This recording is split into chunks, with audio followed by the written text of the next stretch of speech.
Interaktyvus ekranas leidžia sutaupyti daug laiko. Medžiagą galiu paruošti iš anksto, o pamokos metu ją atverti, papildyti.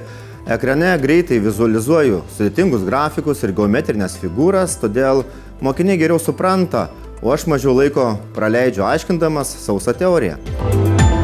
Iš pradžių buvo šiek tiek baimės, ar spėsiu išmokti visų funkcijų, tačiau perėjimas pasirodė paprastesnis, nei tikėjausi. Daugelis įrankių labai paprasti. Labiausiai nustebino tai, kad net minimaliai naudojant ekraną, tik rašymą ir figūrų braižymą, pamokos tampa žymiai dinamiškesnės. O mokiniai jaučiasi lyg dirbtų su technologijomis, kurias mėgsta ir moka naudoti kasdien.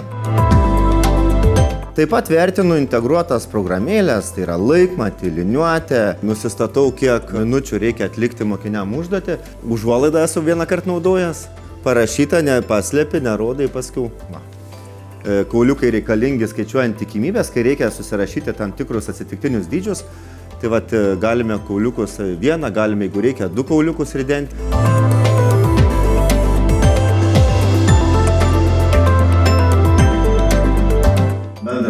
Vidurkis 65%. Dirbant hibridinėse pamokose, viską, ką aš rašau planšetėje, mato ir klasė, mato ir mokiniai. Ir ruoštis padeda, ir padeda dirbti pamokoje. Nuotolinės pamokas, kai turime, kad būtų ir mikrofonas, kamera reaguoja į kalbantį, tai tiesiog sufokusuoja į kalbantį ir labai patogu yra tie, kurie sėdi namuose, matyti kalbančius, matyti atsakančius į klausimus. Garsas tikrai puikiai girdisi, kamera tikrai labai gerai mato. Šiaip labiausiai tai įrankis yra pats geriausias, tai yra va šitas įrankis. Man matematikos mokytojui tai yra ir apskritimai, ir linijos, ir erdvinės visos figūros.